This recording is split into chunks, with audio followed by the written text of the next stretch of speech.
Hello दोस्तों, हम इस वीडियो में क्विक रिवीजन करवाने वाले हैं डायरेक्ट इनडायरेक्ट का क्लास 10th और 12th के लिए। तो यहाँ पर सबसे पहले हम आपको जल्दी से जल्दी रिवाइज करवाने वाले हैं पूरा। तो डायरेक्ट इनडायरेक्ट में क्या होता है आप समझेंगे इसमें। तो यहाँ पर फर्स्ट पर्सन, ये आपको पता होना चाहिए कि फर्स्ट पर्सन में कौन कौन से प्रोनाउन आते हैं। तो फर्स्ट पर्सन में आता है आई और बी, तो यहाँ पर हो जाएगा आई कॉमा वी, ये हो जाएगा फर्स्ट पर्सन में। सेकेंड पर्सन में हो जाएगा यहाँ पर केवल वाई, सेकेंड पर्सन में केवल वाई आता है। और थर्ड पर्सन में बाकी सब आ जाते हैं, जैसे ही, सी, इट, कामा दे, या फिर किसी का नाम, एनी नेम, एनी नेम, ये आ जाते हैं इसमें, एनी नेम। तो देखते हैं क्वेश्चन, ये मैंने इसको फर्स्ट लिख रखा है यहाँ पर सेंटेंस कि इसको कैसे हम सॉल्व करेंगे, यानी कैसे बनाएंगे, कैसे इसको हम ट्रांसलेट करेंगे। तो ही सेड टू मी, तो यहाँ पर ये जो सेड टू है इसको चेंज करना होता है और कॉमा इन्वर्टेड कामा को भी चेंज करना होता है। तो सेड टू की जगह हमें लिखना पड़ता है टोल्ड, तो यहाँ पर लिखेंगे ही, और सेड टू की जगह हो जाएगा told, he told. Said to change हो जाएगा टोल्ड में, he told me. Comma inverted कामा की जगह दैट कंजंक्शन का यूज करते हैं, तो कामा और इन्वर्टेड कामा को हटाकर दैट कंजंक्शन का यूज करेंगे। फिर उसके बाद में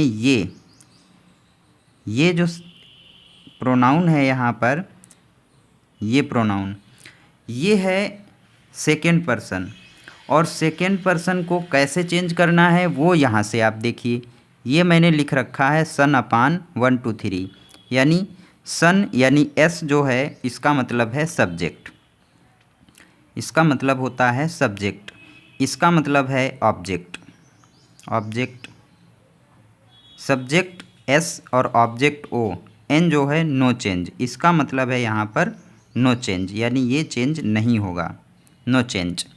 तो इसका मतलब है नो चेंज। फर्स्ट का मतलब है फर्स्ट पर्सन, फर्स्ट पर्सन, और टू का मतलब है सेकेंड पर्सन, और थ्री का मतलब है थर्ड पर्सन। तो यहाँ पर अब हम देखेंगे कि ये कौन सा यहाँ पर प्रोनाउन है, सेकेंड पर्सन, यू है सेकेंड पर्सन, और सेकेंड पर्सन चेंज होगा ऑब्जेक्ट के अकॉर्डिंग। ऑब्जेक्ट क्या है, ये है ऑब्जेक्ट, यहाँ पर इसको यहाँ पर ऑब्जेक्ट कहेंगे ये, और ये है सब्जेक्ट, इसको सब्जेक्ट और इसको ऑब्जेक्ट। तो ये जो सेकेंड पर्सन है ये किसके अकॉर्डिंग चेंज होगा, ऑब्जेक्ट के, तो ये इसके अकॉर्डिंग चेंज होगा। तो यहाँ पर है मी, और मी का जो सब्जेक्ट होता है वो होता है आई, तो यहाँ पर क्या लिखेंगे हम, आई, इसको मैंने इसके अकॉर्डिंग बदल दिया, तो मी का सब्जेक्ट होता है आई, तो यहाँ पर लिखेंगे आई। और अब देखेंगे ये राइट्स, राइट्स यानी टेंस में परिवर्तन, टेंस में परिवर्तन कैसे करेंगे, ये है प्रेजेंट इंडेफिनिट टेंस, और प्रेजेंट इंडेफिनिट टेंस किस में चेंज होगा, ये चेंज होगा, प्रेजेंट इंडेफिनिट टेंस जो है वो चेंज होगा पास्ट इंडेफिनिट में, पास्ट में, यानी सिंपल प्रेजेंट चेंज हो जाएगा सिंपल पास्ट में। तो राइट्स का यहाँ पर क्या हो जाएगा, आई राइट रोट रिटन, तो यहाँ पर हो जाएगा wrote, write wrote written, I wrote a letter, और फुल स्टॉप। अब यहाँ पर इन्वर्टेड कामा नहीं लगेगा, अब सिर्फ फुल स्टॉप ही लगेगा। दूसरा देखते हैं, Sita said to me I am writing a letter, तो Sita, Sita said to change हो जाएगा टोल्ड में, सीता टोल्ड मी। अब कामा इन्वर्टेड कामा की जगह that conjunction, Sita told me that. अब ये है यहाँ पर देखेंगे कौन सा पर्सन है, फर्स्ट पर्सन, फर्स्ट पर्सन किसके अकॉर्डिंग चेंज होगा, सब्जेक्ट के, फर्स्ट पर्सन सब्जेक्ट के अकॉर्डिंग चेंज होगा, सब्जेक्ट कहाँ है, ये सीता, तो सीता के अकॉर्डिंग, सीता यहाँ है तो यहाँ पर हम क्या लिख सकते हैं, ही, सी, तो सीता की जगह पर आ जाएगा सी, SHE। तो ये मैंने लिख लिया इसकी जगह पर, यानी ये किसके अकॉर्डिंग चेंज हुआ, सब्जेक्ट के। सब्जेक्ट है सीता, तो सीता के अकॉर्डिंग यहाँ पर सी आ गया। तो सी, अब ये है कॉन्टीन्यूअस, यानी आई एम राइटिंग, तो यहाँ हो जाएगा पास्ट कॉन्टीन्यूअस में ये पहुँच जाएगा। तो पास्ट कॉन्टीन्यूअस में क्या होता है हेल्पिंग वर्ब, वाज वर, तो यहाँ पर हो जाएगा वाज वर में से इसके अकॉर्डिंग, सी के अकॉर्डिंग वाज, सीता वाज, बाकी वैसे ही writing, Sita was writing a letter. तो ये यहाँ पर बन गया, यहाँ फुल स्टॉप। तो इस तरह से चेंजिंग करते हैं। तो आप इसको समझ गए होंगे कि कैसे हम यूज करेंगे सन अपान 1 2 3। और ये पर्सन लिखे हुए हैं, फर्स्ट पर्सन में क्या आता है, सेकंड में क्या आता है और थर्ड में क्या आता है। अब है टेंस में परिवर्तन, यानी टेंस में कैसे परिवर्तन होता है। तो प्रेजेंट इंडेफिनिट चेंज हो जाता है पास्ट इंडेफिनिट में, पास्ट इंडेफिनिट में इसको चेंज करेंगे इंडेफिनिट, इसको पास्ट इंडेफिनिट में चेंज करते हैं। जब कोई सेंटेंस प्रेजेंट इंडेफिनिट का होता है तब हम उसे पास्ट इंडेफिनिट में बदल देते हैं इनडायरेक्ट बनाते समय। प्रेजेंट कंटीन्यूअस पास्ट कंटीन्यूअस में बदल जाता है, पास्ट कंटीन्यूअस में बदल जाता है, कंटीन्यूअस। और प्रेजेंट परफेक्ट पास्ट परफेक्ट में बदल जाता है, पास्ट परफेक्ट में बदल जाता है। Present perfect continuous past perfect continuous में बदल जाता है, पास्ट परफेक्ट कंटीन्यूअस में बदल जाता है, कंटीन्यूअस में बदल जाता है। Present perfect continuous past perfect continuous में बदला जाता है। पास्ट इंडेफिनिट, जो पास्ट इंडेफिनिट आता है डायरेक्ट में, तो इनडायरेक्ट बनाते समय पास्ट परफेक्ट में बदल देते हैं, पास्ट परफेक्ट में बदल देते हैं, पास्ट परफेक्ट में। और जब पास्ट कंटीन्यूअस आता है तो पास्ट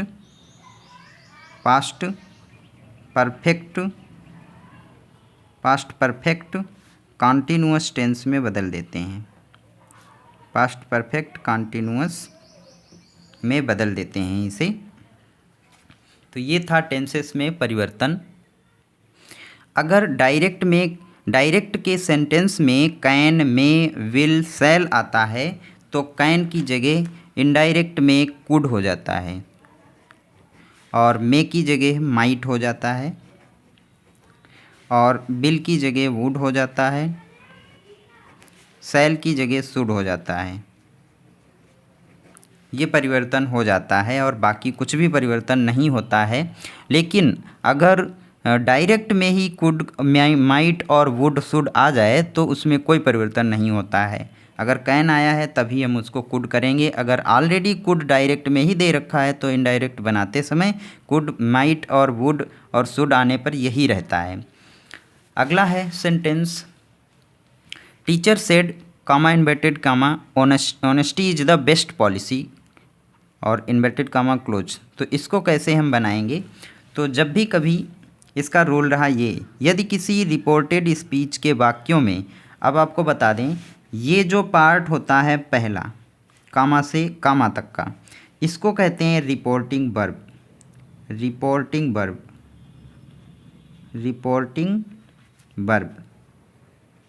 यानी यहाँ तक का जो पार्ट होता है सेंटेंस का तो इसे कहते हैं आरबी यानी रिपोर्टिंग वर्ब। बाकी जो सेंटेंस होता है उसको कहते हैं reported speech, reported speech, reported speech. अब बताते हैं, द टीचर सेड, यदि किसी रिपोर्टेड स्पीच के वाक्य में, यानी रिपोर्टेड स्पीच कहाँ है ये, यानी इसमें, यदि किसी रिपोर्टेड स्पीच के वाक्य में प्रोवर्ब कहावत, यूनिवर्सल ट्रुथ सामान्य सत्य, हैबिचुअल एक्शन आदत, हिस्टोरिकल फैक्ट ऐतिहासिक तथ्य आता है तो रिपोर्टेड स्पीच के सेंटेंस में कोई परिवर्तन नहीं होगा। यानी यदि कहावत या सामान्य सत्य या आदत या ऐतिहासिक तथ्य यहाँ पर आया है तो वह जैसा का तैसा लिख दिया जाता है, उसमें कोई परिवर्तन नहीं होता है।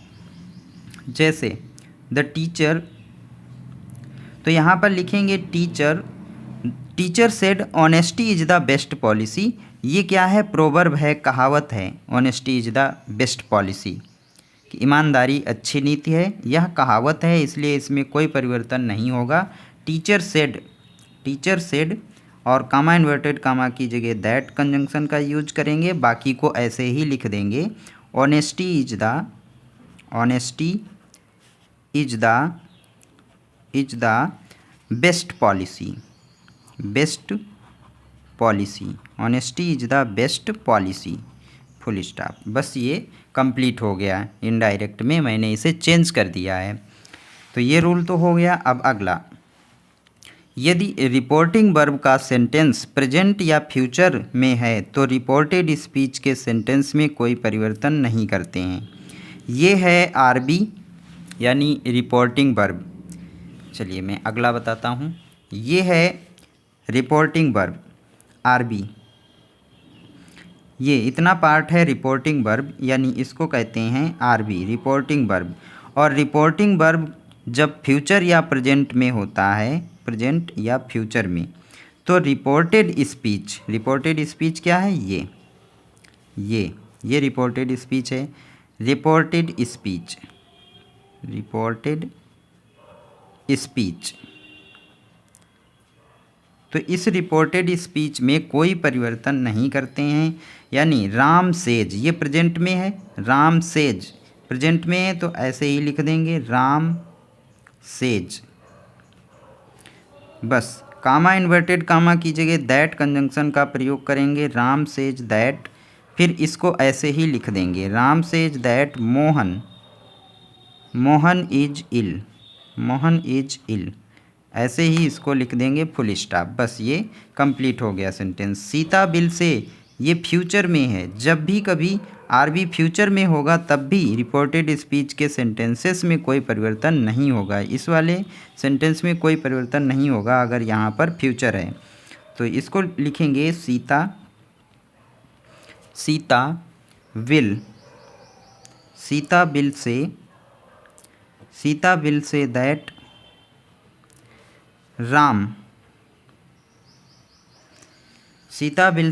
Ram is my friend.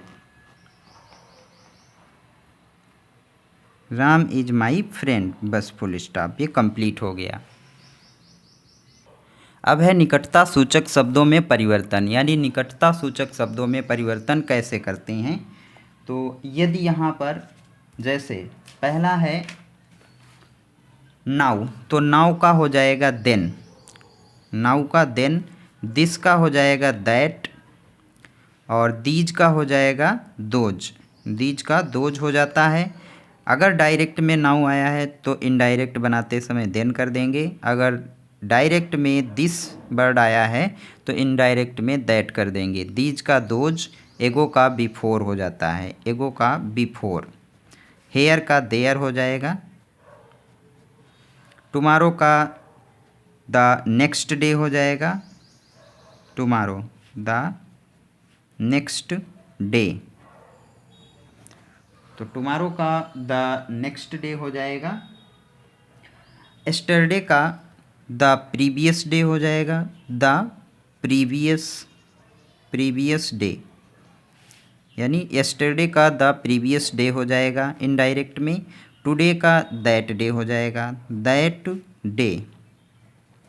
Day हो जाएगा। टू नाइट का टू नाइट, तो टू नाइट का हो जाएगा दैट नाइट, टू नाइट का हो जाएगा दैट नाइट। लास्ट नाइट का हो जाएगा the previous night, the previous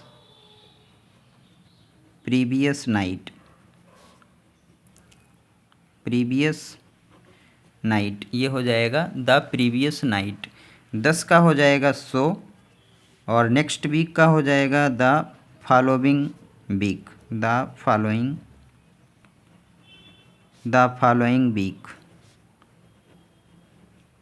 तो ये है निकटता सूचक शब्दों में परिवर्तन, यानी निकटता सूचक शब्दों में परिवर्तन कैसे होता है ये आप इसमें समझ चुके हैं।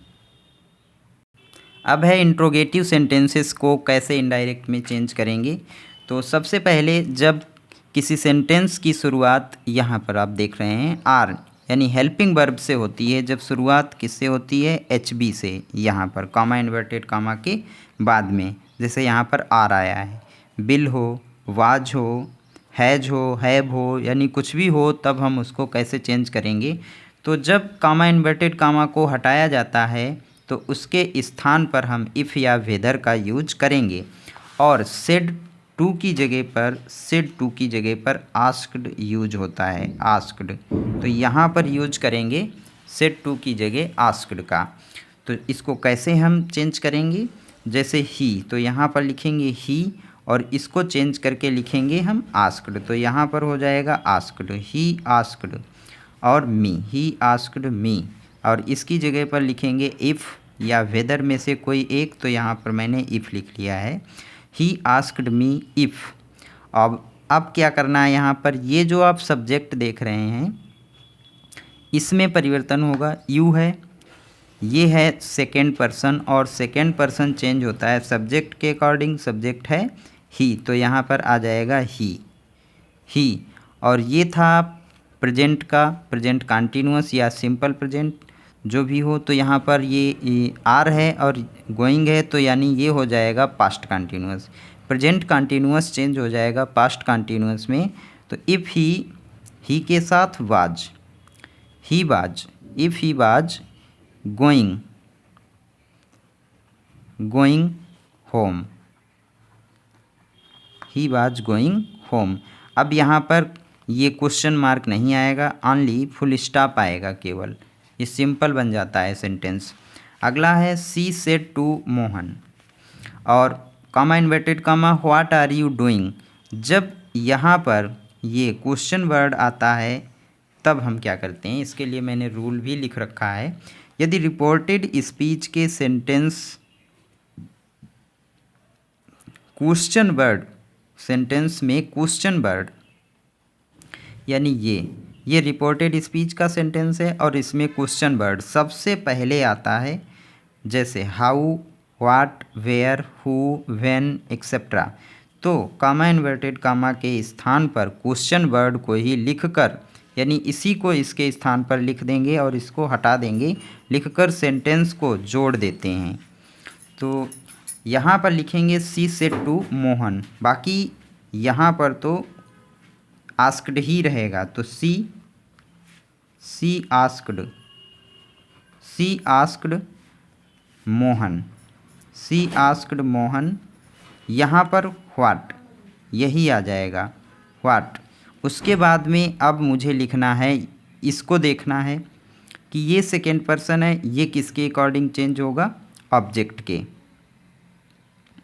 ये सेकेंड पर्सन है और ये चेंज होगा ऑब्जेक्ट के अकॉर्डिंग, जैसे कि इसके अकॉर्डिंग। तो मोहन है, मोहन के अकॉर्डिंग यहाँ पर क्या आ जाएगा, यहाँ पर मोहन के अकॉर्डिंग आ जाएगा ही, और आर है तो ही वाज हो जाएगा, he was. What he was doing, what he was doing, और ये सिंपल हो जाएगा, सिंपल सेंटेंस। इसमें मैंने थोड़ी सी मिस्टेक कर रखी है, उसको आप देख लीजिए। जैसे यहाँ पर आया था यू, तो यू जो है ये चेंज होगा ऑब्जेक्ट के अकॉर्डिंग, और ऑब्जेक्ट है मी, तो यहाँ पर आ जाएगा आई। इसके लिए मैं क्षमा चाहता हूँ, यहाँ पर मैंने थोड़ा ध्यान नहीं दिया है, तो यहाँ पर आई आ जाएगा और आई के साथ बाज रहेगा, आई वाज गोइंग होम, तो यहाँ पर आप आई कर लीजिए। तो ये जो है सिंपल हो गया, ये भी सिंपल हो गया। तो ये था क्विक रिवीजन। आई होप आपको ये वीडियो अच्छा लगा होगा। अगर आपके लिए ये वीडियो थोड़ा सा भी हेल्पफुल हुआ है तो आप चैनल को सब्सक्राइब कर लीजिए और वीडियो को शेयर कर दीजिए तथा वीडियो को लाइक अवश्य कर दीजिए। और अगर आप हमारा वीडियो तुरंत ही देखना चाहते हैं तो आप वीडियो को सब्सक्राइब करके बेल आइकन को ज़रूर प्रेस करें। मिलते हैं नेक्स्ट वीडियो में। Thanks for watching.